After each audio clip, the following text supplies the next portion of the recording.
acusam de ser o defensor das elites, de estar com a Faria Lima. Quando eu quis convocar a Faria Lima, eles barraram. Então, assim, é aquela piada que se faz há muito tempo, né? De que o Lula é o pai dos pobres, mas é a mãe dos ricos. Ele dá 200 milhões de reais por ano para os mais ricos do nosso país, como bolsa empresário, mas não um empresário honesto, não um empresário correto. É bolsa para o empresário que faz favores para o governo, que tem poder de influência no Palácio do Planalto, no Congresso Nacional. Então é por isso, o governo barrou, porque o Lulinha está envolvido, porque a gente conseguiu confiscar dezenas e dezenas de milhões de reais do sindicato do irmão do Lula, que o irmão do Lula é vice-presidente.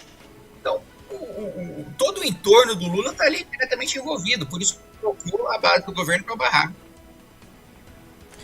Deputado, voltando rapidamente para falar de segurança pública, né, e do Renan Santos, que é pré-candidato do Partido Missão, partido agora também do deputado Kim Kataguiri, ele que tem prometido esse combate radical, né, às facções ligadas ao narcotráfico, caso seja eleito. E aí, falando em facções criminosas, a avalanche que isso de uns tempos para cá tem dominado o país, eu queria que o senhor trouxesse, né, além do endurecimento de penas, enfim, já existe, né, o PL foi, a antifacção, o PL foi aprovado, enfim.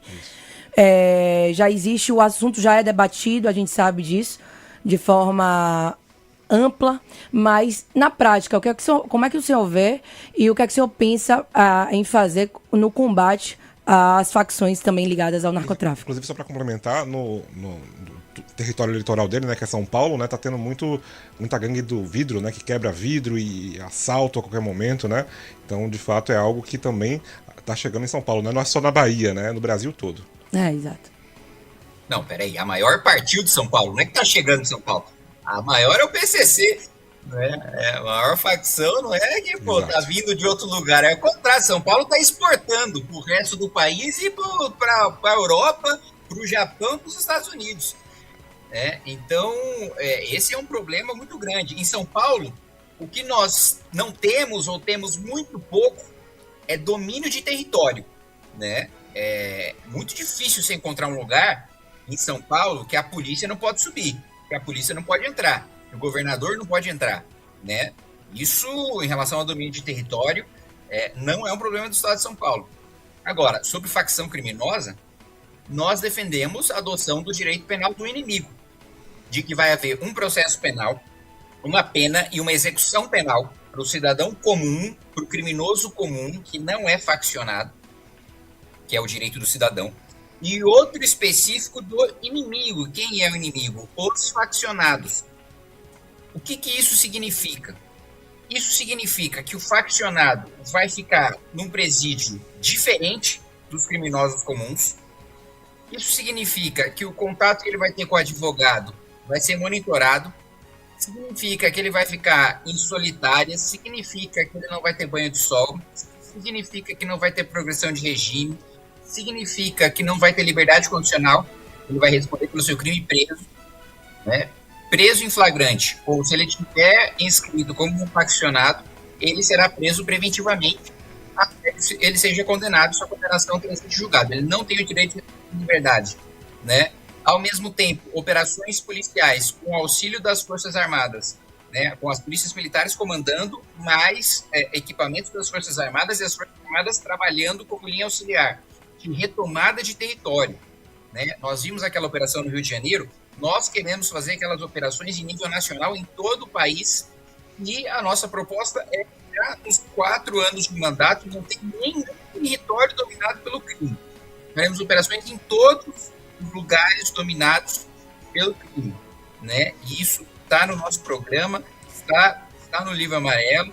O próprio processo penal também, ele vai ser conduzido tanto pelo Ministério Público como os juízes. Eles vão ser juízes, digamos assim, especiais, né, selecionados de pessoas que têm um alto índice de condenação contra faccionados, experiência em processos envolvendo crime organizado, né, e reputação ilibada, um grupo especial de promotores, de procuradores que vão trabalhar nisso. A mesma coisa, do mesmo lado, no judiciário, um número também especial, um grupo especial de juízes e desembargadores que vão julgar os casos envolvendo os faccionados também, com a adoção do sistema do juiz sem rosto, né? Na mesma vara, você ter vários juízes que ficam se revezando, se alternando, para que o criminoso nunca saiba exatamente qual juiz mirar. É um sistema que tem funcionado muito bem. Superficialmente, essas são as nossas propostas de endurecimento contra o crime organizado e, sem dúvida nenhuma, também o combate ao crime desorganizado, que é o que você falou agora. Em São Paulo, a gente está sofrendo muito aqui com quebra de vidro, furto, roubo de celular. Eu aprovei, né, no Senado, na Câmara, agora espera a sanção do Lula, não sei se ele vai sancionar ou vetar, porque ele já sancionou o antifacção, que vai contra todo o discurso dele, né, que nós alteramos completamente o texto que veio do governo e ainda assim ele sancionou. Acho que é o populismo do PT de tentar mudar a posição do ano eleitoral em relação à segurança pública. Mas eu aprovei o aumento de pena para furto, roubo e receptação, especialmente receptação, que é o elo econômico do crime, porque se o bandido não conseguir escoar a produção, né, do roubo, não tem por que ele roubar, porque depois ele não vai conseguir transformar aquele celular em dinheiro. Deputado Kim Kataguiri aqui com a gente hoje no BNews Agora, segunda edição. Temos mais um áudio dos ouvintes, vamos colocar no ar. Boa noite, deputado federal Kim. Boa noite, Vitória. Eliezer de Plataformas União do Cabrito. Ô, Kim, esse projeto que você tem de baixar aí o IPVA para 1%, é palpável, é real mesmo? Tem como acontecer? Ou vai ficar um projeto aí que você tentando e engavetado? Bom, eu trabalho para acontecer, né? Eu não sou presidente da Câmara, né? Eu não tenho maioria na Câmara dos Deputados. Vamos trabalhar. Um dia eu tenho certeza que o Partido Missão vai ter a Câmara dos Deputados, num futuro mais recente do que nós imaginamos. Mas, isso eu não posso garantir. Agora, eu digo para você que estou extremamente otimista, né? E não é reduzir o IPVA para 1%, é reduzir o IPVA para no máximo 1%. Pode ser de 0% a 1% do valor venal do veículo. E não é nada mirabolante. A maior parte dos países desenvolvidos tem alíquotas muito menores, né, do que nós temos no Brasil, de 2%, 4% aí. E eu apresento as fontes de compensação. Os estados não vão sair no prejuízo. A PEC obriga a cortar gastos com o Congresso Nacional, com as Assembleias Legislativas, com a propaganda institucional do Poder Executivo. Eu já apresentei em coletiva como sugestão ao futuro relator na comissão especial corte de emendas parlamentares, corte de privilégios tributários, corte de supersalários. O impacto previsto é de 38 bilhões de reais. Das fontes que eu apresentei, tem mais de 80 bilhões. Então, vai caber ao futuro relator decidir. Inclusive, o presidente da CCJ, que deu celeridade a essa matéria, é um baiano, o deputado Leor Lomanto.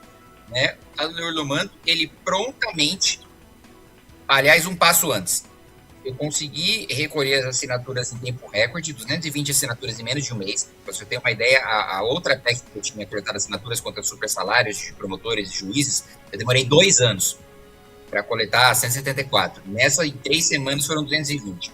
Depois, conversei com o presidente Hugo Mota despachou na semana seguinte para a CCJ. Nunca vi ele despachar uma PEC tão rapidamente. O presidente Leor Lomanto imediatamente nomeou o relator, que é o deputado Rodrigo de Castro, e a gente deve, ainda nesse primeiro semestre, aprovar essa PEC na Comissão de Constituição e Justiça, para daí partir para a Comissão Especial. Então, não é nada irreal, é uma coisa absolutamente factível e palpável. Sim. Deputado, a gente está caminhando para o final do programa, mas eu queria voltar rapidinho sobre a sua candidatura em São Paulo, né? O senhor falou que está avaliando se vai ser candidato ou não, né? Qual é a sua principal crítica, né? Porque o senhor está disputando voto com Tarcísio, né? Tecnicamente, né? Qual a principal crítica que o senhor faz a Tarcísio e se o senhor firma um compromisso aqui com a gente, né? Tá gravado esse programa, de não apoiar, né, o Tarcísio no segundo turno, se seria possível, se o senhor decidirá se isentar, né, no segundo turno em São Paulo, no eventual segundo turno. Eu não vou fazer nenhum compromisso com você, que a minha decisão sobre o segundo turno vai ficar para o segundo turno, nem começou a campanha ainda. E outro ponto é que eu só tenho compromisso com o meu eleitor também. O terceiro ponto é que as 2 principais críticas, tá? Eu tenho várias, mas 2 principais críticas em relação... Vou colocar 3, vai? É que quanto mais eu vou contando, maior vai ser, mas você pediu algumas prioridades. Primeiro ponto, eu sim, a Polícia Militar do Estado de São Paulo, gostaria de realizar mais operações contra o crime organizado, e o governador Tarcísio, por covardia, por medo de apanhar da imprensa, por medo de apanhar de partidos de esquerda, por medo de apanhar de ONGs de direitos humanos, né, não dá o aval para que essas operações sejam feitas especialmente pela rota, né, as rondas ofensivas sob de Aguiar, que é a nossa tropa de elite, né, do estado de São Paulo.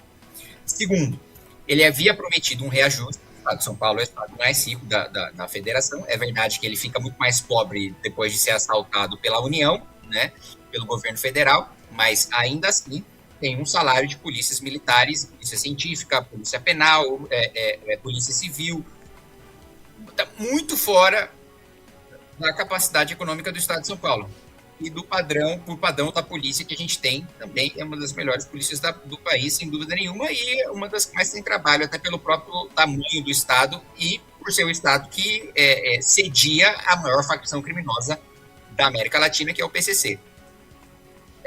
O outro ponto. O nosso deputado estadual, Guto Zacarias, ele era vice-líder do governo Tarcísio, ele é da base. Ele rompe a partir do momento que o governo Tarcísio manda vários e vários projetos de aumento de supersalários e privilégios para o Ministério Público, para o Judiciário e para a Advocacia Pública do Executivo, acima do teto constitucional. E ainda pedia para ele sumir do plenário ou não votar. Ele dizia nada disso, eu vou votar contra. Ninguém do governo vai me coagir por eu ser vice-líder a votar ao contrário da convicção que eu tenho. Aí chegou num ponto que já era, sei lá, o quarto, quinto projeto, o grupo falou, não, chega.